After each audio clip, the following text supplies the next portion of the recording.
इन तरामीम के बाद नवाज शरीफ, जहांगीर तरीन भी मुस्तफीद हो सकेंगे और उम्मीद की जा रही है कि जिस तरह से इन सियासतदानों को सजा दी गई, इसकी वजूहात इंतहाई कमजोर थी, वो अपील में जाने के बाद खत्म हो सकेंगे।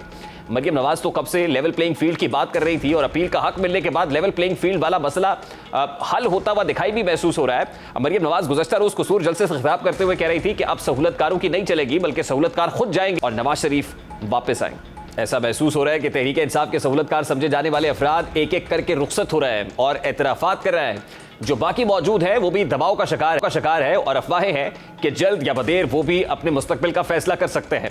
अब कल सुप्रीम कोर्ट ऑफ पाकिस्तान में पाकिस्तान तहरीक इंसाफ की पिटीशन पर यह समाअत फिर होगी। कल सुबह 11:30 बजे का वक्त दिया गया है। ये 4 रुकनी बेंच है। आज से पहले जिस वक्त की समाअत का आगाज हुआ था, बेंच 9 अरकान पर मुश्तमिल था। 2 जजेस के रिक्यूज करने के बाद यह बेंच 7 अरकान पर गया और 7 अरकान के बाद जब 2 मोअज़्ज़िज़ जजेस साहिबान ने अपना मामला चीफ जस्टिस ऑफ पाकिस्तान पर छोड़ा तो चीफ जस्टिस ने बेंच को रिकम्पोज किया और रिकॉम्पोजिशन के मुताबिक ये बेंच सिमट कर 5 अरकान पर मुश्तमिल हो गया। इन 5 जजेस में से जस्टिस जमाल मंदोखेल ने नुक्ता एतराज़ उठाया, अपने इख्तलाफी नोट पर डटे रहे, उसकी वजाहत भी दी। लेकिन आज जस्टिस अमीनुद्दीन खान ने जब खुद को बेंच से अलग कर लिया है तो कुल 4 जजेस हैं। एक तरफ ऑपोजिशन पीडीएम की जमातें और बार जो है वो फुल कोर्ट का मुतालबा कर रही थी, लेकिन फुल कोर्ट की बजाय ये बेंच हर रोज सुकड़ रहा है। यानी 9 से 7, 7 के बाद 5 और अब 4 मोअज़्ज़िज़ जजेस साहिबान इस केस का फैसला करेंगे। अब अगर 4 जजेस इस केस का फैसला करते हैं तो उस फैसले की आईनी हैसियत क्या होगी? क्या तमाम फरीकैन को यह फैसला काबिल कबूल होगा? यकीनन इस वक्त अदारे के ऊपर भी दबाव है और यह दबाव सिर्फ सियासी हलकों की तरफ से नहीं है बल्कि खुद इदारे के अंदर से है। यूं लग रहा है कि जैसे हाउस इन ऑर्डर नहीं है। सुप्रीम कोर्ट ऑफ पाकिस्तान के अपने ही जजेस जो हैं इस वक्त बेंच की कॉम्पोजिशन पर सवाल उठा रहे हैं, खुद को बेंच से अलहदा कर रहे हैं और बड़े संजीदा नौयत के, बड़े जिनकी लीगल ग्राउंड्स हैं वो सवालात उठाए जा रहे हैं। अब कल जब समाअत का आगाज़ होगा तो क्या जिस तरह आज समाअत के लिए 11:30 बजे का वक्त दिया गया था, 12 बजे के बाद भी ये समाअत शुरू नहीं हुई और अचानक से पता चला कि जस्टिस अमीनुद्दीन खान को एतराज़ात हैं, तहफ़्फ़ुज़ात हैं, वो इस बेंच का मज़ीद हिस्सा नहीं रहेंगे। अब कल क्या इस समाअत का आगाज़ भी हो सकेगा या नहीं हो सकेगा? क्योंकि जस्टिस काजी फ़ाइज़ ईसा की सरबराही में जिस 3 रुकनी बेंच ने यह फैसला दिया है कि 184(3) की जुरिस्डिक्शन और ऐसे तमाम तर जो सिलसिलाकार है, लीगैलिटीज़ है, उन केसेस को टेकअप नहीं किया जा सकता, उनको मजीद नहीं सुना जा सकता, जिसके बाद जवाब बनाते हुए जस्टिस अमीनुद्दीन खान इस बेंच से अलहदा हुए हैं। तो क्या जस्टिस काजी फ़ाइज़ ईसा की इस जजमेंट के बाद अगर ये केस चलता है तो क्या उसके कोई लीगल इम्प्लीकेशंस होंगे? क्या कोई कार्रवाई हो सकती है? और उससे पहले भी ये चीज़ बड़ी इंपॉर्टेंट है कि फैसला 4-3 का है या 3-2 का है, ये अभी तक तय नहीं हो सका। और चीफ जस्टिस ऑफ पाकिस्तान के सामने जस्टिस जमाल मंदोखेल ने कहा कि ऑर्डर ऑफ द कोर्ट कहाँ है?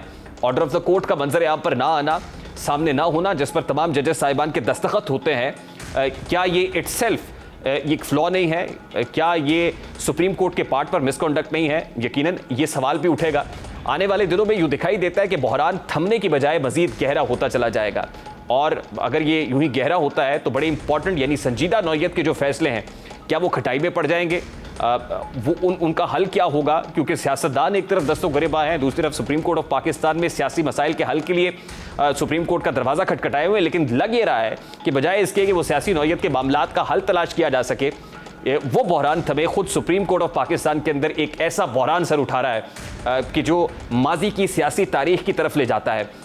इस वक्त जस्टिस सज्जाद केस की बात होती रही, फिर उसके बाद परवेज़ मुशर्रफ के अंदर जिस तरह जजेस के अंदर डिवीजन रही, आज फिर एक बार जस्टिस काजी फ़ाइज़ ईसा के इस फैसले के बाद ये डिवीजन मजीद गहरी हो गई है। इस वक्त सीनियर कानूनदान जस्टिस रिटायर्ड रशीद रिजवी साहब ने ज्वाइन किया है। अस्सलाम वालेकुम रिजवी साहब, बहुत बहुत शुक्रिया आपके वक्त के लिए। सर, सबसे पहले तो बड़ा सादा सा सवाल है, पाकिस्तान तहरीक इंसाफ की इस पिटीशन को जो 2 सूबों में इंतखाबात से मुताल्लिक है सुनने के लिए 9 रुकनी लार्जर बेंच तश्कील दिया गया था। 9 के बाद 7, 7 के बाद 5 और अब ये बेंच सिमट कर 4 मोअज़्ज़िज़ जजेस साहिबान पर मुश्तमिल है। फरमाइएगा कि ऐसे वक्त में जब एक फरीक की तरफ से फुल कोर्ट बनाने का मुतालबा किया जा रहा था, फुल कोर्ट नहीं बना, उल्टा बेंच सिमट कर 4 मोअज़्ज़िज़ जजेस साहिबान तक आ गया है, क्या इस फैसले की कोई आईनी हैसियत होगी फिर या इसको मानेगा कोई? फैसला तो सुप्रीम कोर्ट का होगा और देखना ये होगा कि इससे पहले 4 जजेस एक फ़ैसला कर चुके हैं 3 के मुकाबले में, अब सिर्फ 4 रह जाते हैं, वो की तरफ क्या फ़ैसला करते हैं। लेकिन सुप्रीम कोर्ट का जो रुझान है वो किसी सेटलमेंट और कंप्रोमाइज़ की तरफ नहीं है, वो सूरत को और एग्रीवेट कर रहा है और बढ़ा रहा है।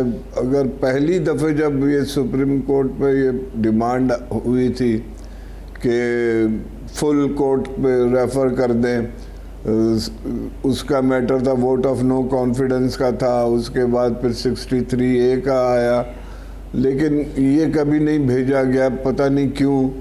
और अगर ये सारे इश्यूज़ को बना के एक दफ़े भेज दें फुल कोर्ट को तो ये सारे मसाइल हल हो जाएंगे, वरना 5 अक्टूबर भी गुजर जाएगी, ये मुकदमेबाजी चलती रहेगी। रिजवी साहब, फुल कोर्ट तो नहीं बन रहा है। आज हमने देखा कि समाअत के लिए 11:30 बजे का वक्त दिया गया था, लेकिन 11:30 बजे पर भी समाअत शुरू नहीं हुई। 12 बजे ये पता चला कि एक जज साहब ने अपने आप को इस बेंच से अलहदा कर लिया है।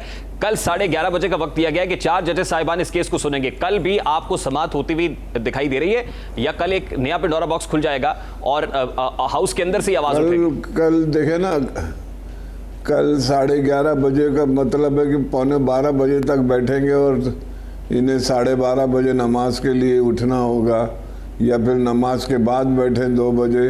कल भी कोई कार्रवाई तो नहीं हो सकती है, बेंच के कॉन्स्टिट्यूशन पे ही बात होती रहेगी। तो मैं नहीं समझता कोई फ्रूटफुल हियरिंग होगी कल।